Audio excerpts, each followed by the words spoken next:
Olá pessoal, sejam bem-vindos, sejam bem-vindas ao Cinematório Café, podcast do site Cinematório.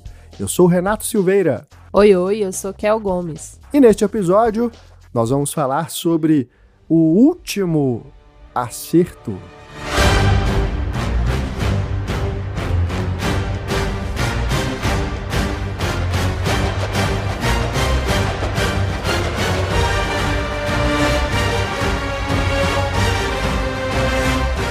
Missão Impossível, o acerto final, oitavo filme da franquia Missão Impossível, com Tom Cruise no papel principal, vivendo o agente Ethan Hunt. É ele, o Tom Cruise, o ator americano Tom Cruise. Gente, não tem como não lembrar, né? Bom, pessoal, a Kel tá fazendo uma piada interna aqui, né, que não é tão interna, porque, na verdade, isso é público, né? Tá lá no nosso canal no YouTube, a reportagem que a gente fez da visita do Tom Cruise ao Brasil em 2009, quando ele veio divulgar Operação Valkyria. E aí, a gente deixou um bônus no final do vídeo, que foi o momento em que ele tava entrando lá no Cine Odeon, né, na época, para a estreia do filme. Tava lotado, né, muita gente, tinha uma figura lá gritando: é ele, Tom Cruise! Tom Cruise! E aí ele explicando, né, o grande ator americano. Porque era uma época que não tinha influenciadores, não né, tinha. 2009, mas essa pessoa tava filmando também, né, igual a gente, mas eu não sei quem era. Mas assim, a pessoa mesmo tava lá gritando e filmando assim, é ele, e não sei o que, então... Mesmo sem... Fez sem uma participação especial no nosso vídeo. Mesmo sem influenciadores, as pessoas já tinham algumas referências na internet, né, de produção de conteúdo. Por YouTube já... mesmo, a gente tava lá justamente pra isso, né, a gente comprou uma câmera, né, na época, mini DV, para poder fazer a filmagem e tudo. E os celulares também na época eram mais limitados, né? Mas enfim, Missão Impossível, agora o filme, né? E não a nossa Missão Impossível de ir lá filmar o Tom Cruise. Mas este é o quarto filme da franquia, dirigido pelo Christopher McQuarrie, que assumiu depois de Protocolo Fantasma. Foi o quarto filme dirigido pelo Brad Bird. Então, desde então, o Christopher McQuarrie, com Nação Secreta, veio dirigindo filme após filme até chegarmos a este acerto final, que dá um fecho no arco do Ethan Hunt, desde o primeiro filme até este oitavo. Nos quatro primeiros havia uma alternância de diretores, era uma proposta do Tom Cruise, né? Que cada filme tivesse uma cara, um visual, um estilo, mas depois parece que ele mudou de ideia e aí a franquia virou algo mais próximo de James Bond e tivemos então essa história conectada, né? Porque os filmes terminavam e não tinha uma sequência entre si, a não ser entre alguns personagens recorrentes, né? Mas a trama em si ela não continuava no filme seguinte.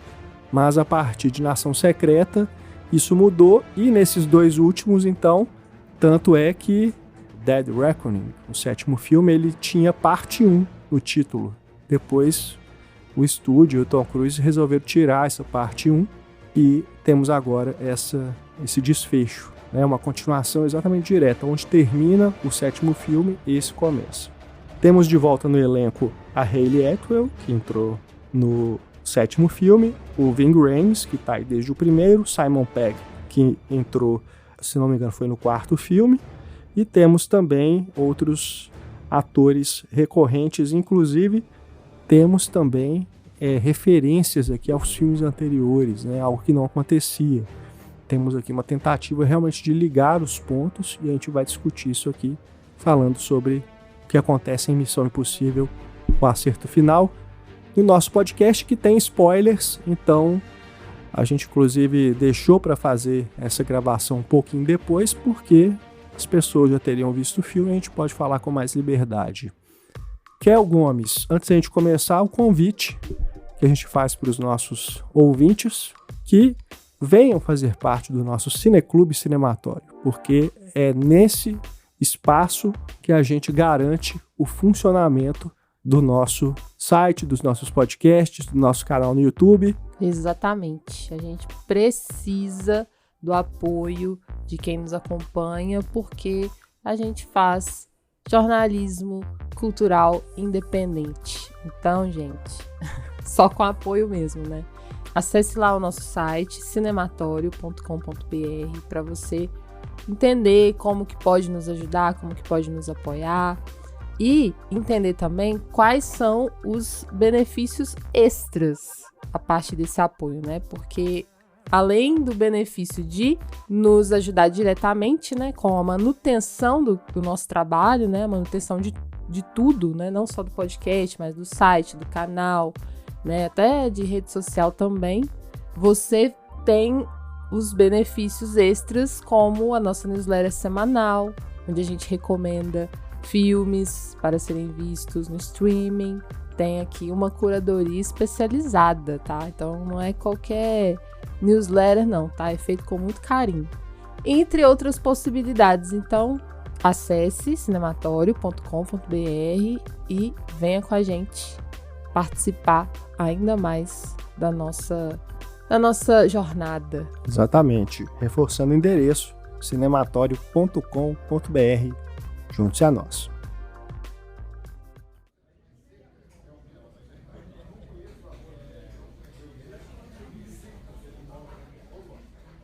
Bom, como eu disse, Missão Impossível, acerto final da sequência direta ao 7º filme, e nós temos o Ethan Hunt enfrentando a entidade, que é essa inteligência artificial que ficou fora de controle e está assumindo o controle, inclusive, de arsenais nucleares das grandes potências do mundo.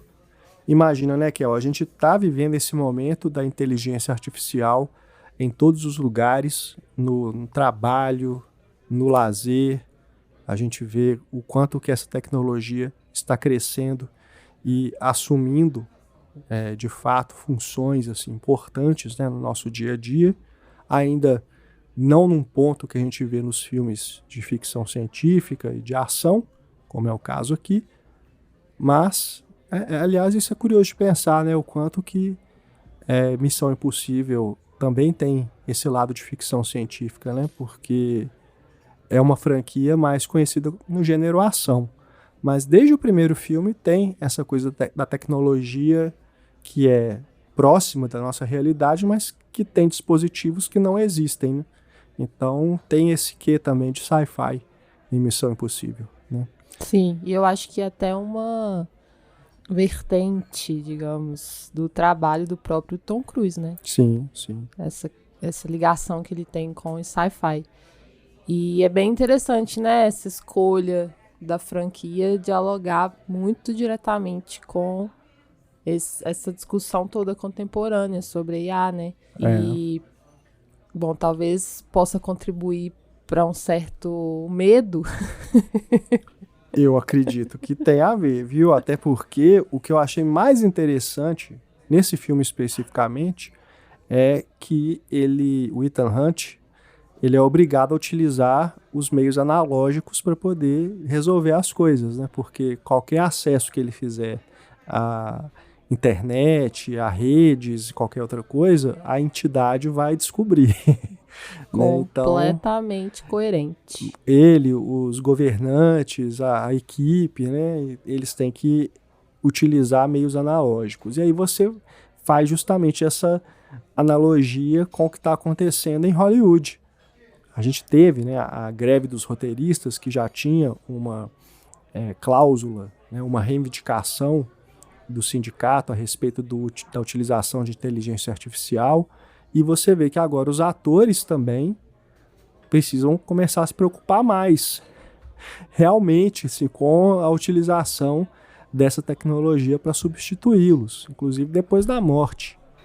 Ainda não vimos algo tão próximo da realidade, né, assim, na realidade que eu falo no sentido da fisionomia, de você olhar para aquela inteligência artificial utilizada ali e acreditar que aquilo ali possa ser o ator mesmo, né, ou a atriz.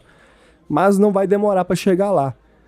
É só você ver o quanto que é hiperrealista, né, as criações feitas aí com os softwares desenvolvidos mais recentemente.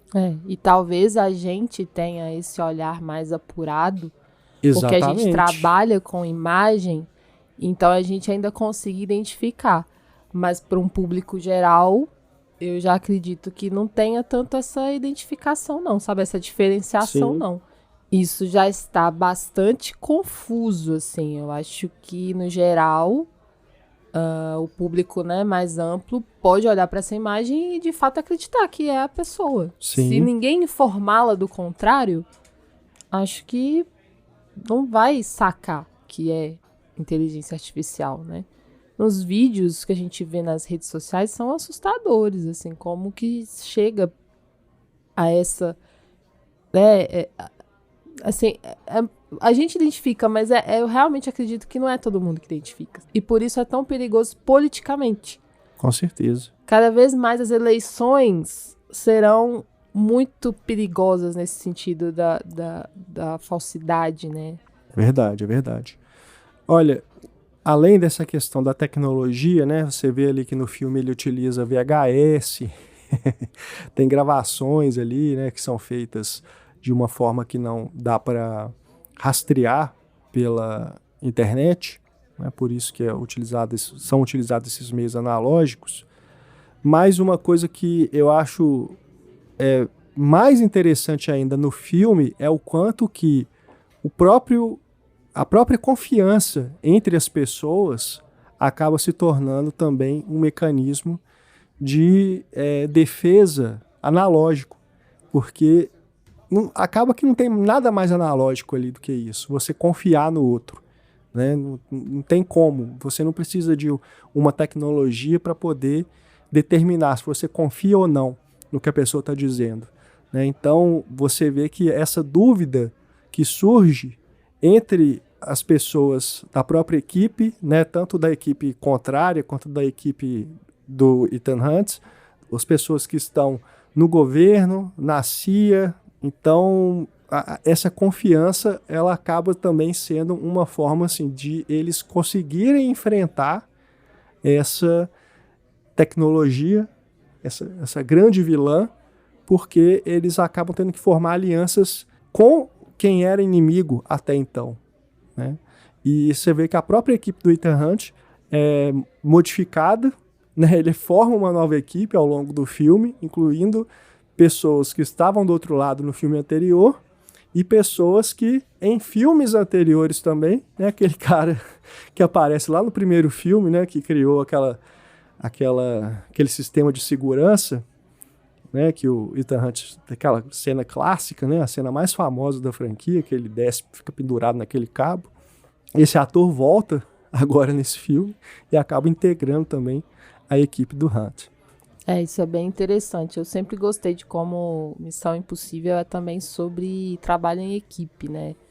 Como que a Missão Impossível também, ela se divide, de certa forma, na missão em si, mas também nessa missão de tentar proteger os outros, né? Tentar proteger os colegas.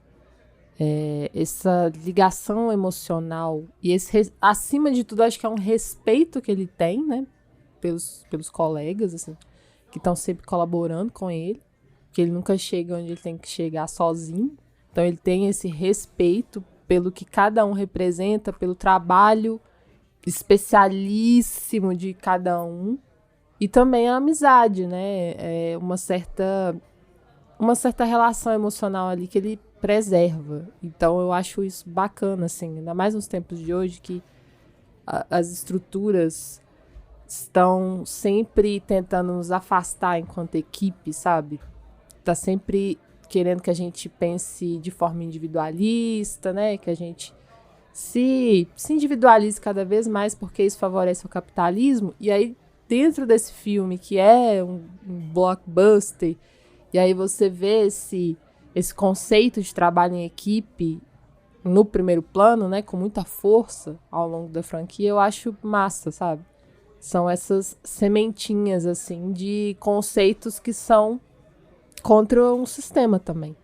E voltando à questão da inteligência artificial, eu acho que também tem a ver com a importância da fisicalidade para a própria franquia, né? Porque Missão Impossível é também conhecida pela capacidade do Tom Cruise de fazer coisas absurdas, assim. As peripécias, né? Sempre tem um stunt Pois cada é, vez então, mais elaborado, mais exato, perigoso. é sempre um risco que ele corre, é sempre o corpo como a ferramenta de ação, né? O corpo ali real, não uma inteligência artificial, não um efeito especial, mas o corpo real como ferramenta de ação.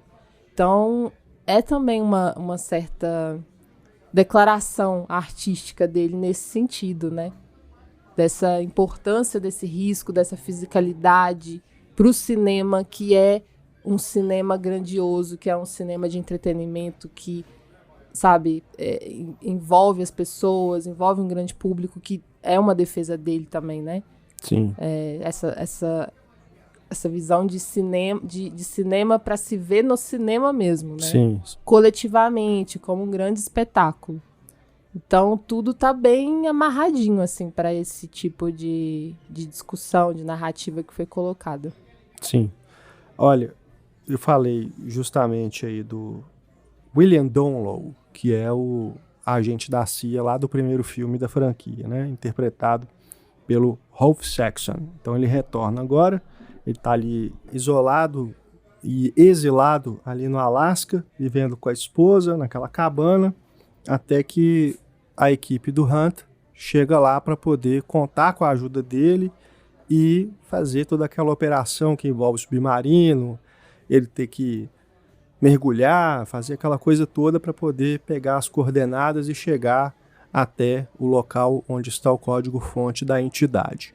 Bom, a volta desse personagem, ela está em sintonia com a volta de outros elementos que ligam este último filme a capítulos anteriores da franquia, algo que não acontecia. Então a gente vê que tem um objetivo aí de não só encerrar um arco que percorre esses 8 filmes através do personagem do Tom Cruise, mas também de fazer uma ligação como se todos os filmes de alguma forma estivessem conectados, sem que a gente tivesse percebido, né? E de fato a gente não percebeu porque eles não estavam conectados, simplesmente isso.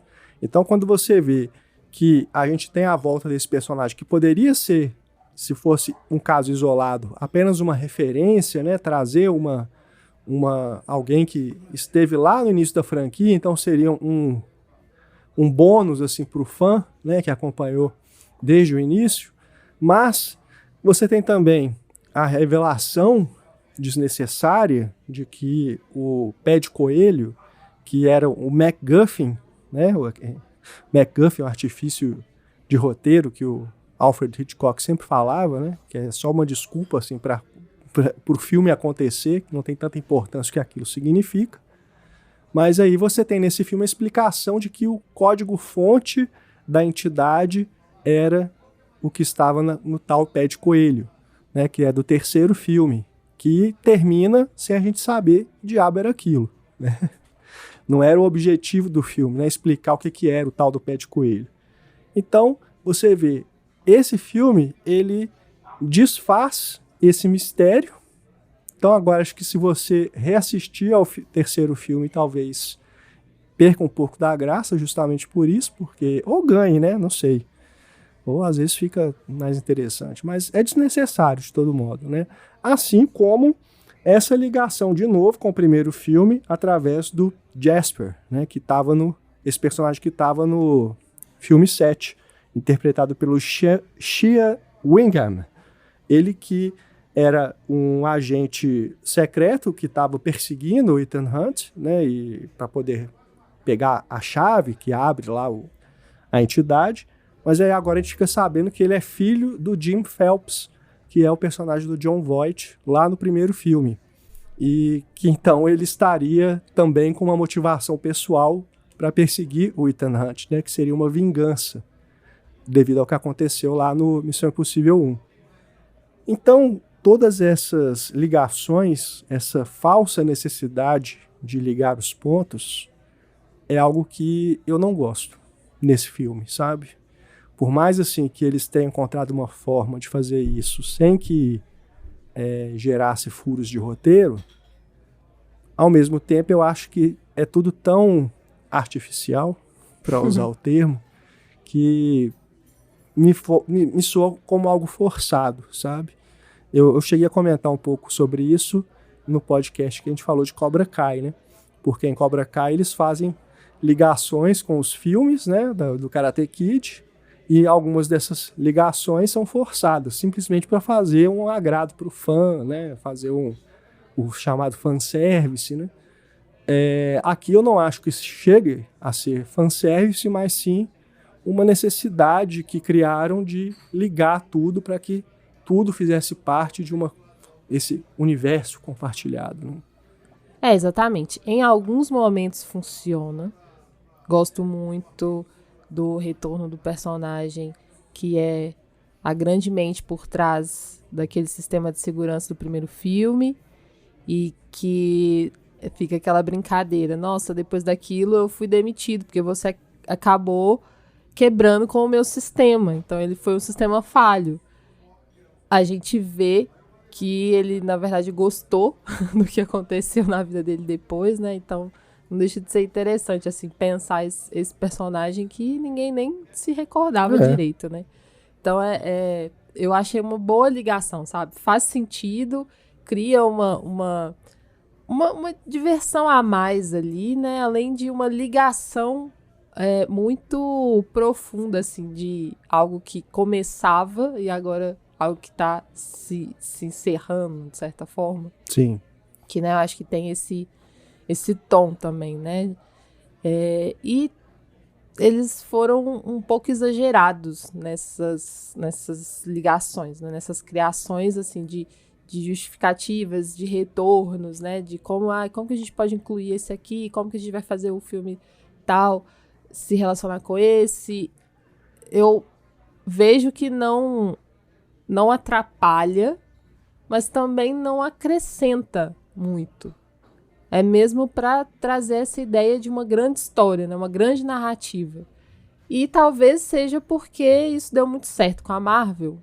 E sim, criou-se uma tendência. Não dá pra gente ignorar que criou-se uma tendência para universos no geral, né? Universos cinematográficos de todos os tipos, de todos os personagens possíveis. Então, assim, é uma necessidade de um storytelling único, né? Que abranja todos os filmes ou todas as temporadas, enfim.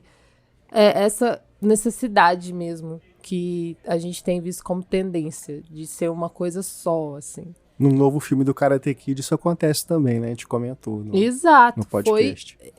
Essa necessidade que eles estão sentindo, os roteiristas, de alguma forma, ou estão sendo cobrados para isso. Eu acho que é a segunda opção, na verdade.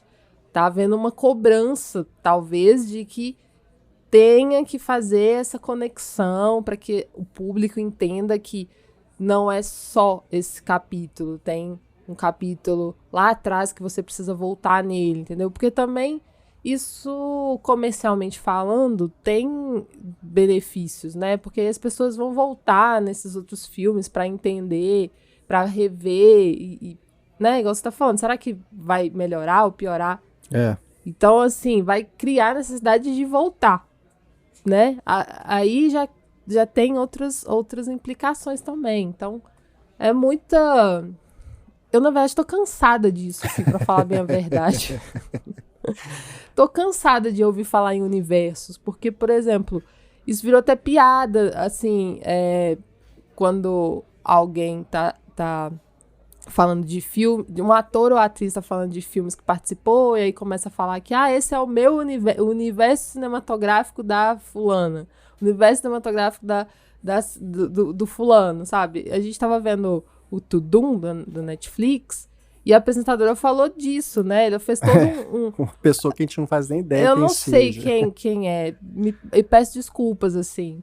Ela, eu não me lembro o nome também, mas ela era apresentadora, Acho que né, do Sofia evento. Carson, uma coisa assim. Na Netflix parece que ela é conhecida, né? Assim, das produções da Netflix. Isso, e ela Já estrelou apresentou filmes, bem, assim, mas aí teve todo um número lá em que ela falava de universo cinematográfico dela, sabe? Então, assim, tá repetitivo isso, esse conceito, né?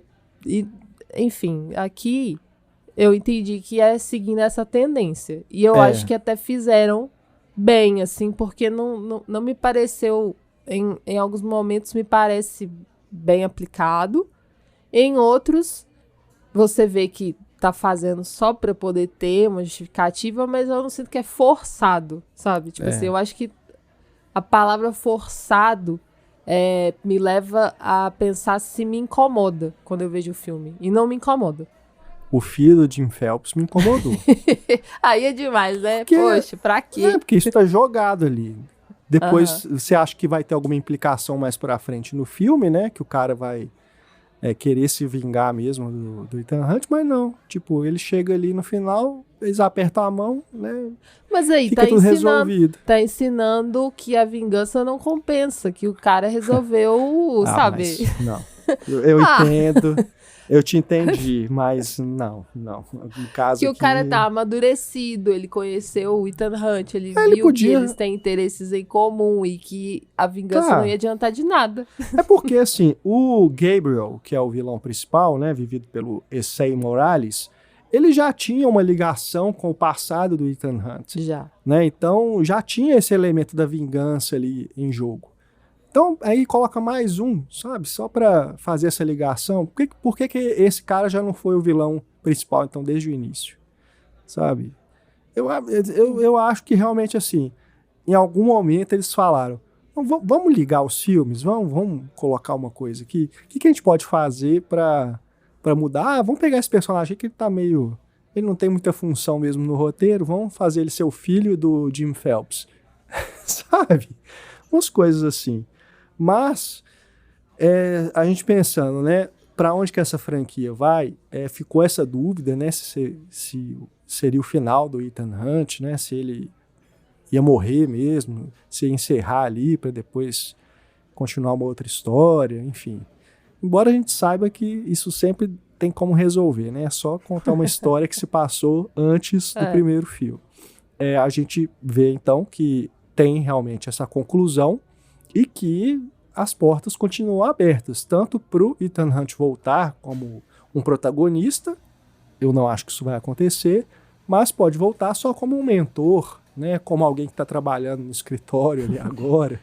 Né, Imagina, Ethan Hunt no escritório. Ou que ele pode assumir o papel que foi do Ving Rhames, né? A gente tem agora, inclusive, o fim da trajetória, né, do Luther, né, que é o grande amigo, né, o melhor amigo do Ethan Hunt, né, que tá desde o primeiro filme ali. Então a gente tem essa cena emotiva ali, que ele quando o Ethan Hunt falha, né, de fato ele não consegue, né, ajudar o amigo ali a fugir daquela armadilha.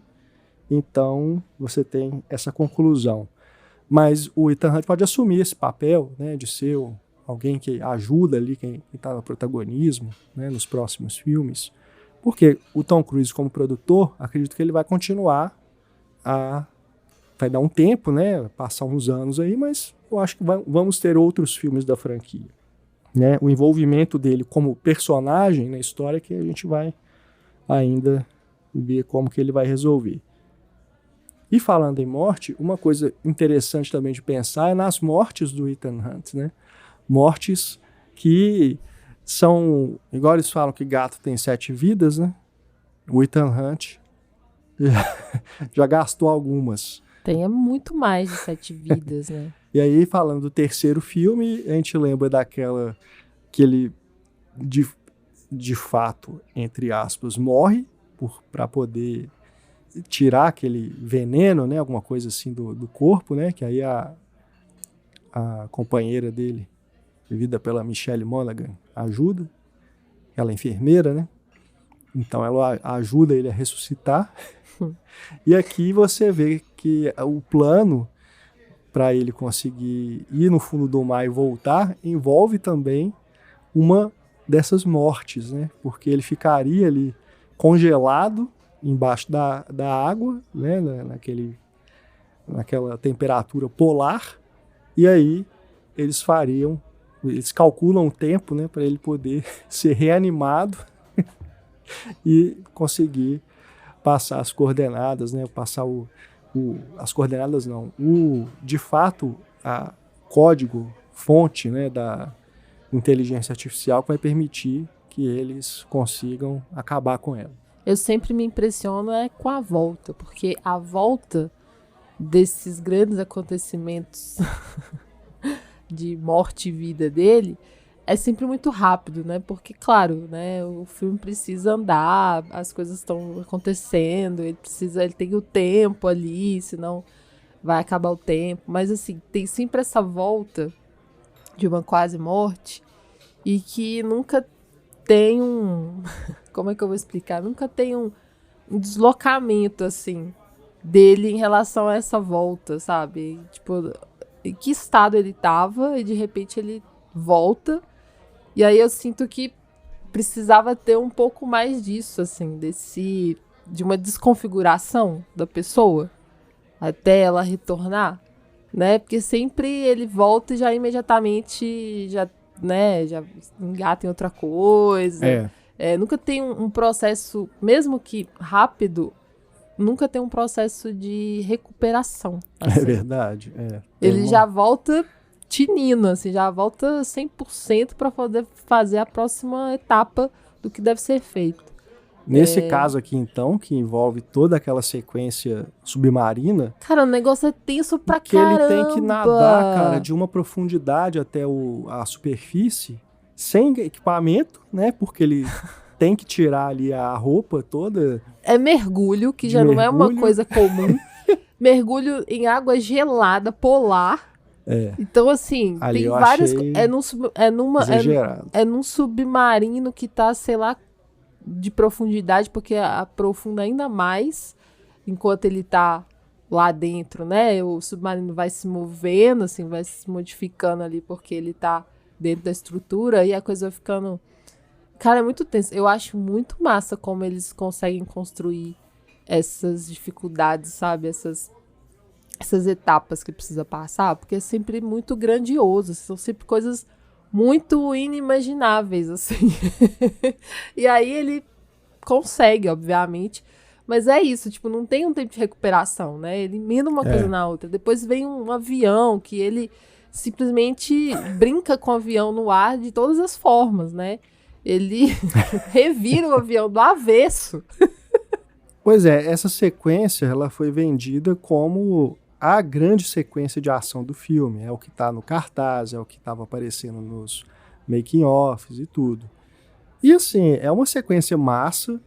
A gente viu o filme no IMAX, né? Então fica ainda mais imersiva, né? Você tá ali diante daquela tela gigante com o céu, você vê lá, né, no campo na profundidade de campo o chão lá embaixo, aquela altura toda, toda aquela coreografia ali. Então você se envolve fisicamente com aquilo também. Mas ao mesmo tempo, ela remete ao que já aconteceu, né? Você lembra do Fallout, né? Uhum, lembra. Tem com os helicópteros, né? Tem umas coisas que são meio repetitivas e assim, não consegue igualar, por exemplo, a mesma sensação de você grudar na cadeira do cinema, igual no filme anterior, no 7º filme, com aquela sequência dos trens, que os vagões vão caindo um por um e eles subindo ali, né, escalando o vagão para poder se salvar, né, o Tom Cruise e a Hayley Atwell. Então eu acho que ficou devendo esse filme eu acho que ficou um pouco devendo nessa sensação, sabe, de você ficar assim, meu Deus do céu, né, de se envolver assim mais do que nos outros filmes. eu me envolvi. Não, é o que eu Porque, falei, você se inclusive, envolve, mas não é tanto quanto nos Entendi. outros. Eu acho. Não, Não sei se você já tá cansado quando chega ali, porque o filme é mais longo é mais ainda, longo. né? E usa Que o outro. mais então... etapas, assim, né? Então, eu gosto muito dessa etapa do submarino, do que é o mergulho e tal. Eu achei aquilo bem intenso. Eu fiquei bem grudada, assim, na cadeira e tal. Você ficou sem ar. Até porque mergulho pra mim é um tópico sensível. E aí, aquela imensidão, sabe? Aquela coisa de um oceano e você tá sozinho e água por todo lado e não tem nem luz direito, enfim, é meio que um pavor, assim, pra mim. Então, é uma sequência que eu colocaria entre as grandes sequências da franquia inteira. A do submarino. A submersa, né? Na água, assim, tudo aquilo. Eu gosto mais dela do que essa do avião. Essa do avião eu acho que é uma boa sequência também, só que, de fato, ela não é tão boa quanto as outras, né? Até porque a gente já viu ele pendurado em avião. A gente E não tinha visto ele no fundo do mar igual. Aqui me parece mais um deboche disso do que uma cena de ação mesmo. No sentido assim, de que ele tá indo ao extremo do que é isso de brincar com avião, sabe? Porque tem essa coisa do Tom Cruise com aviões. Então ali é como eu falei, ele vira o avião do avesso, né? Faz coisas ali, tipo, dois, né? Porque tem o que ele rouba e depois tem o do outro cara. Enfim, os aviões saem destruídos, ele não. E aí, essa coisa da recuperação também que eu falo. Depois ele tá ótimo e parte pra próxima, assim. Tem o negócio dos paraquedas, né? Um pega fogo e depois você descobre que tinha outro ainda, né? O reserva que funciona, enfim. Sempre tem um elemento que vai salvar, né? Um elemento, além do elemento dele mesmo, porque a obstinação do Ethan Hunt é, assim, 100%. Eu percebo nesse filme que ele tá cansado. Eu percebo nesse filme que é um desgaste. Que você vê o peso de tantas missões impossíveis acumuladas, sabe? E eu acredito que o filme queira mesmo colocar esse peso pra gente exatamente para dar uma abertura para outra pessoa ocupar esse lugar. E como você estava falando, ele poderia ser um mentor.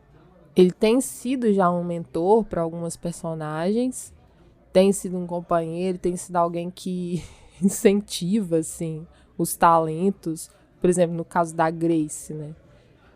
Eu acredito que a Grace é um ponto de atenção, sabe? De continuidade da franquia ali. Ela foi colocada com uma importância muito grande, não só na relação emocional entre os dois, mas na inteligência dela enquanto espiã, né? Enquanto estrategista. E ladra, exato. E aí depois para conseguir fazer o que precisa ser feito no final das contas, né? Porque ela que tem a responsabilidade final ali, né? A etapa final de capturar a IA. Isso eu achei muito analógico, porque capturaram uma IA num dispositivo físico. E aí é como se tivessem colocado numa caixinha. Então eu gostei muito dessa solução física, dessa solução material, assim, de guardar dentro de uma caixinha secreta e poderosa que ninguém pode acionar. E ninguém mesmo, porque é discutido sobre isso, né? Como que nenhum ser humano pode deter o poder dessa inteligência, porque poder corrompe e se cair em mãos erradas, de novo, né, é o mundo destruído. Então tem essa discussão ali também de como que a própria humanidade não consegue se proteger. E é bem interessante essa solução de prender, entre aspas, a inteligência num elemento físico, né, para que ela não se espalhe pelos sistemas. Então só poderia ser em algo físico mesmo, né, numa espécie de uma caixinha, né? Aprisionou numa caixinha. Mas tá que... ali, não foi destruída, exato, né? não foi destruída. E aí essa caixinha não pode chegar a ninguém, porque a ideia que o filme discute também de que o próprio ser humano não é capaz de lidar com o tamanho poder, né? Com esse poder absoluto. O Ethan Hunt fala sobre isso, né? Como que ele não pode atribuir essa responsabilidade a ninguém. Engraçado que a Grace fala que eu posso entregar a você, tipo...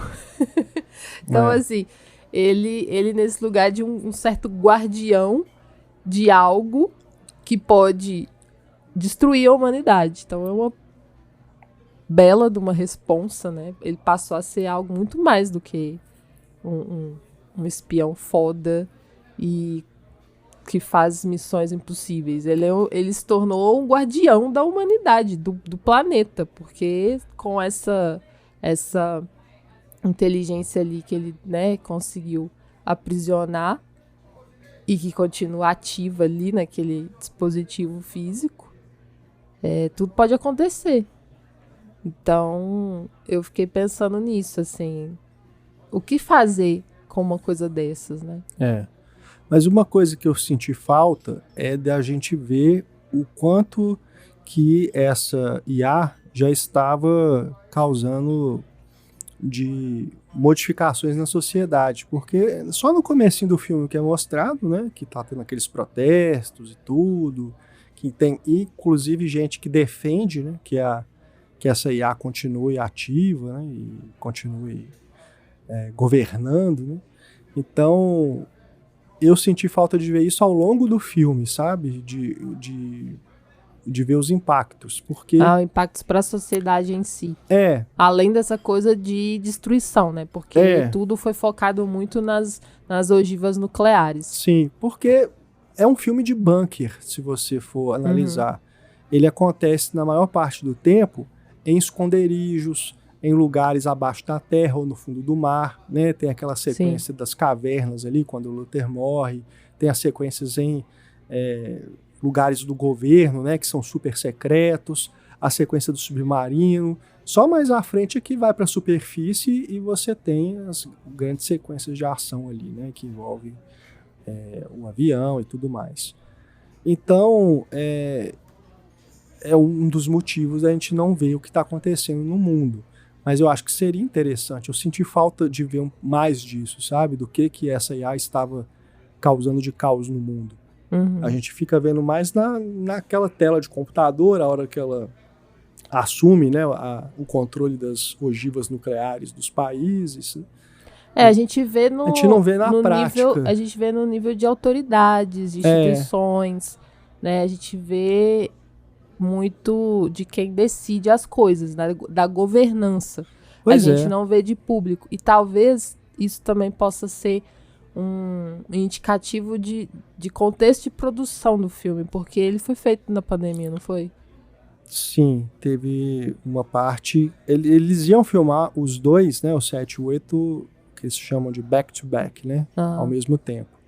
Mas teve uma mudança justamente por causa da pandemia, né? Em 2021 eles tiveram ali que fazer uma mudança na produção, né? No planejamento. Cronograma e tudo, até porque precisava, né, de toda uma estrutura, né? O filme 7 foi um dos primeiros grandes lançamentos pós-pandemia, né?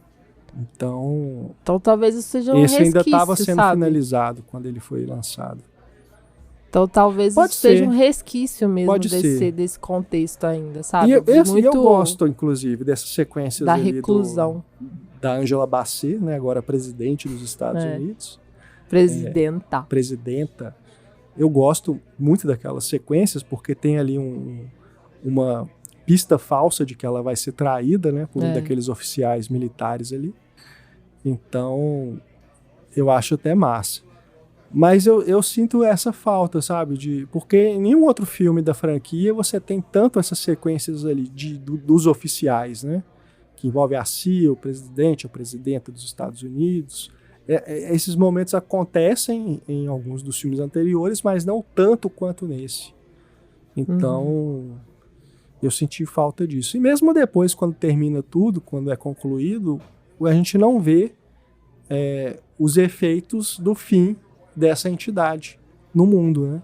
Como é que esses protestos acabaram, como é que as pessoas voltaram a viver, né, depois que isso tudo parou. A gente não tem, né? Eles têm aquele momento da entrega do pacote ali da lâmpada, né? A lâmpada do gênio que está prendendo agora essa IA. É bem uma lâmpada de gênio mesmo, porque tem até uma luz ali. Mas eu acho que é isso, é porque tem esse foco, né, no que acontece sem que os civis, sem que as pessoas comuns tenham consciência, né? Tem uma fala uma fala não, né? É um mantra da equipe, né? Que é pelos que jamais conhecemos, sabe? Algo assim, o que a gente faz é pelos que jamais conhecemos e que nunca vão conhecer a gente, então isso é bem forte, assim, né? No sentido de que realmente eles não conhecem as pessoas que eles salvam, porque são todas as pessoas do mundo. E as pessoas do mundo não sabem quem são eles e o que eles estão fazendo. Então, fica bem focado ali e toda essa narrativa e toda essa missão em tudo que acontece sem que as pessoas comuns saibam, assim, tenham consciência. E talvez seja algo até para ser explorado em próximos filmes, né? E é isso, eu acho que eles vão continuar a tentar manter essas ligações. A gente falou dos filmes, né, estarem todos ligados nesse universo, mas tem que lembrar que a série também faz parte disso. Ainda que não de forma tão direta, mas o primeiro filme, de 96, ele tem ligações com a série. Agora, eu acho que a Grace tem potencial para se tornar protagonista. Ela agora faz parte da IMF, né, desde o final do outro filme. Ela aceita se juntar a essa agência, a essa equipe, né? E pode ser que agora ela siga como a protagonista, mas nada impede também de que venha uma pessoa nova, né? Não sei quais serão aí quais serão as intenções do Tom Cruise com o segmento da franquia. De todo modo, eu acho que aqui a gente tem um desfecho interessante. Na minha opinião, fica um pouco aquém do sétimo filme. O filme anterior aqui, ele é mais organizado, tem sequências de ação melhores do que nesse, assim, numericamente, né? E até pelo fato de terminar de uma forma de suspense, né, o que virá a seguir, como que isso vai ser resolvido, deixa a gente mais vidrado, assim, na história, né? Uhum. Esse novo tem até uma certa melancolia também, né? Tem essa coisa de um cansaço, de um final de ciclo, a morte do Luther. Então ele tem um outro tom, né? E eu estava pensando também nas ligações bíblicas que aparecem ao longo de todo o filme, né? Porque a gente já tem a chave em formato de cruz, mas nós temos também, por exemplo, a Grace, que é graça, né? O Gabriel, que é o vilão, né? O Gabriel, o anjo Gabriel. Aí, por isso que a sequência é no ar, tá vendo? Porque ele é o anjo Gabriel, então por isso que fizeram a última sequência no ar. Aí foi profundo, hein? Mas tem uma hora ali também que falam sobre Ilha de São Mateus, né? Tem umas coisas assim, São Cristóvão, sei lá. Tem umas citações assim que me parecem que são da religião católica, sabe? Que por mais que você não tenha essa trajetória por exemplo, de a gente fazer uma ligação não, até que dá para fazer uma ligação do Ethan Hunt com Jesus Cristo, porque ele morre e volta, né? Ele ressuscita e é o Salvador, né? Ele é um salvador, né? Então ele é um herói. Nossa, é mesmo. Eu não tinha parado pra pensar nisso, porque tem também aquelas sequências de ação nos outros filmes que ele tá com os braços abertos, assim, pendurado, né? Como se tivesse crucificado, se você parar pra pensar. Então, olha aí. Mas nesse filme especificamente, eu achei que tem um conjunto de referências à religião católica que acaba, né, tendo a ver com essa coisa mística, né? Essa coisa do o próprio drive heliótico onde é armazenada a entidade, né? Essa coisa brilhante assim, como se fosse, né, que ele recebe nas mãos. Então acho que tem toda Faz sentido, uma aura, sim, sabe? sim. Faz sentido. Católico religiosa ali. E, que não deixa de ser curioso também porque o Tom Cruise não é católico, né? Ele é um cientólogo. Mas eu não referências faço estão ideia aí. de quais são as referências cientológicas. E ele deve ser, no mínimo, simpatizante do catolicismo, né? Pra ter todas essas referências.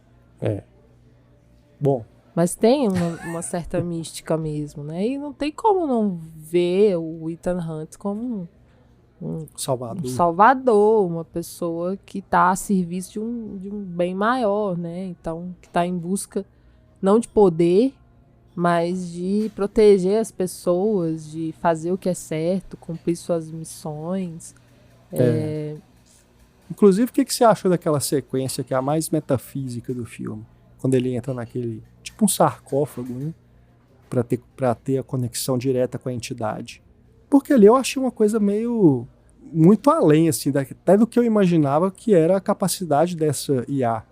Porque ela, na hora que ele entra ali, é como se ela estivesse lendo os pensamentos dele, né? Ela tem um acesso sem restrição nenhuma. Inclusive as memórias dele. Que é a impressão que passa, pelo menos, né? Me pareceu uma espécie de simbiose, né? Da tecnologia com o humano. E pra mim tem a ver com a nossa própria relação com as IAs, assim, que a gente vai deixando elas entrarem. Entendeu? Elas vão te conhecendo, elas vão te vigiando, vão se apropriando do que faz parte da gente, assim, né? Cada vez que você usa um chat GPT da vida, você tá disponibilizando informações, sabe? Às vezes você publica uma foto e Quando você manda a IA participa transformar ela no Estúdio Ghibli. Quando você participa de trends, assim, ela se alimenta da gente, sabe? Então, para o bem e para o mal, né? Porque para ela ser eficiente, precisa dessa alimentação, mas ao mesmo tempo são dados pessoais que estão rolando aí, entendeu? Então, é isso. Eu acho que o filme colocou os dois ali em uma simbiose, meio que representa essa relação que a gente tem com a tecnologia mesmo. Uhum. Que tá cada vez mais próxima, né? Tá cada vez mais uma coisa dependendo da outra, sabe? A gente vê, né, como que as pessoas às vezes ficam doentes porque não conseguem se desconectar, não conseguem deixar um celular em outro cômodo. Não sabe nem o que fazer, não né? sabe Se nem não o que tiver fazer. Então, assim... se não consegue estar conectado, conectada. Então eu gosto, porque a gente precisa também pensar...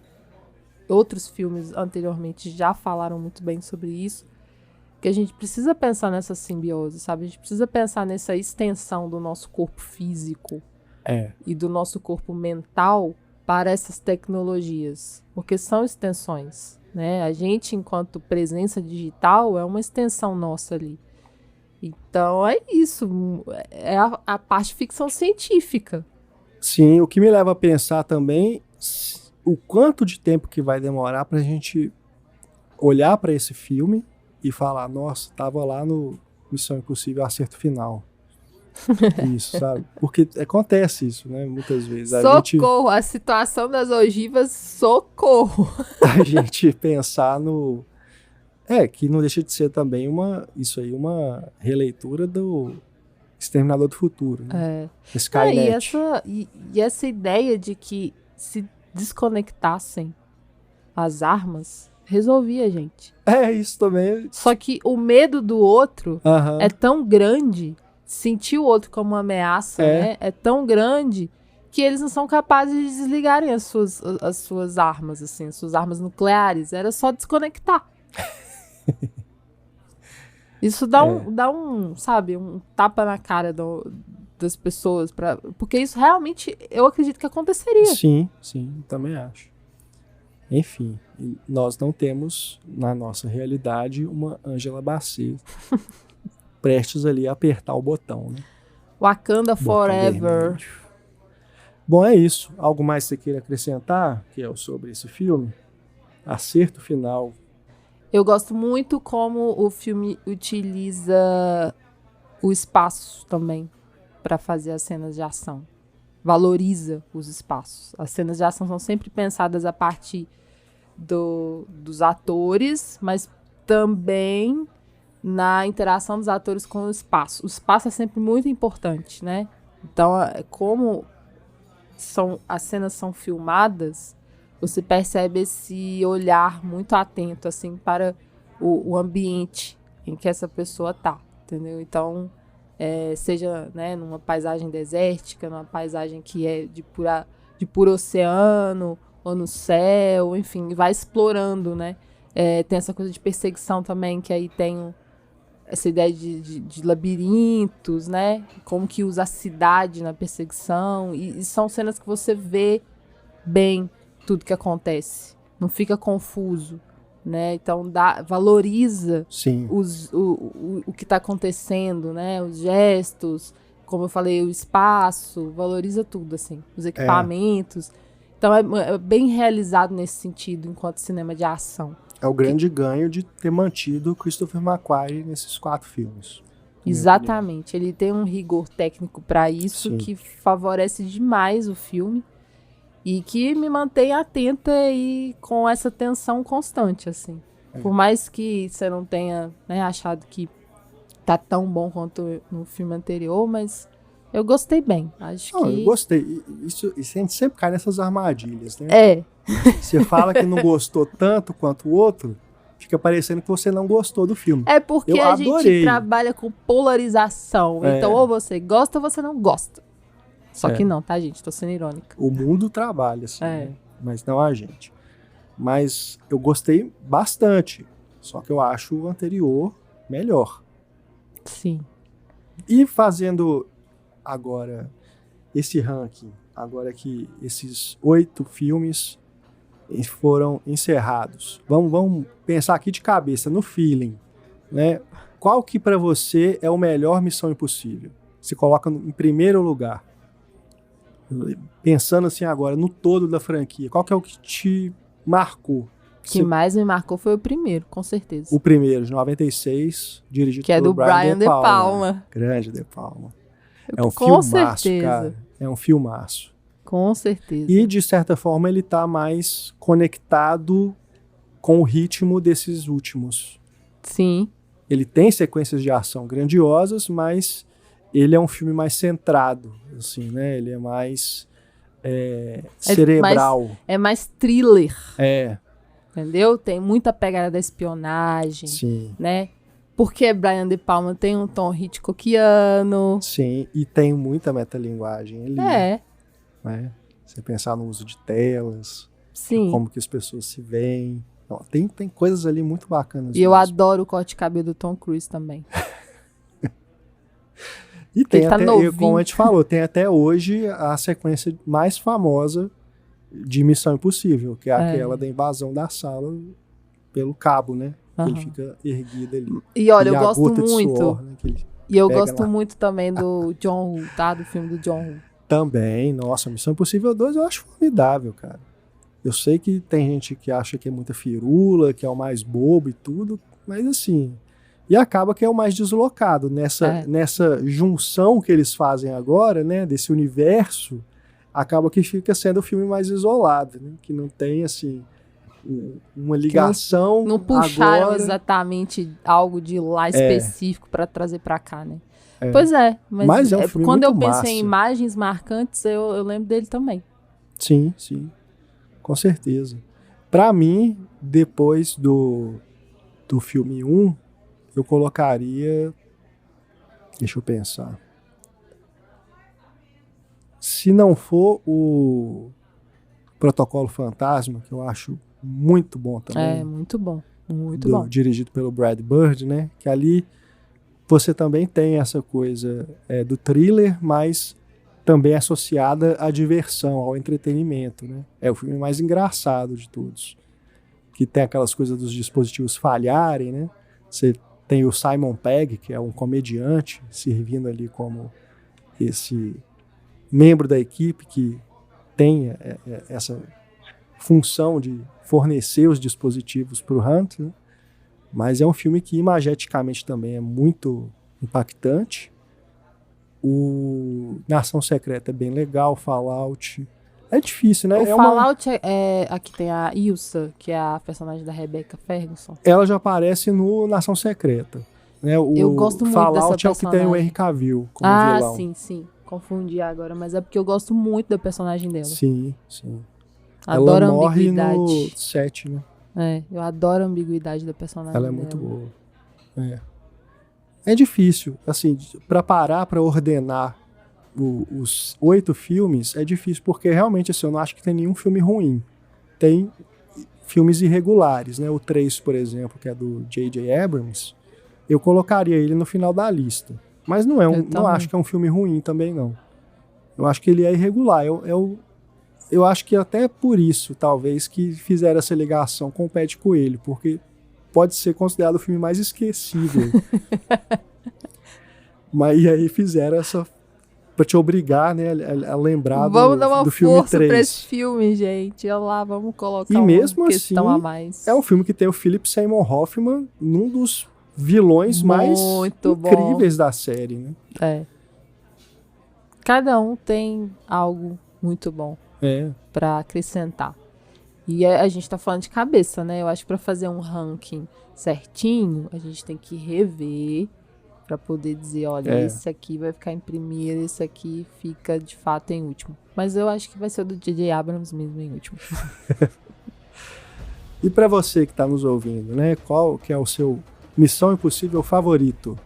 Fale pra gente aí nos comentários da plataforma onde você estiver ouvindo o podcast. Pode ser também no nosso grupo de bate-papo no Telegram para apoiadores. Se quiser mandar um e-mail também, é só escrever para contato@cinematório.com.br.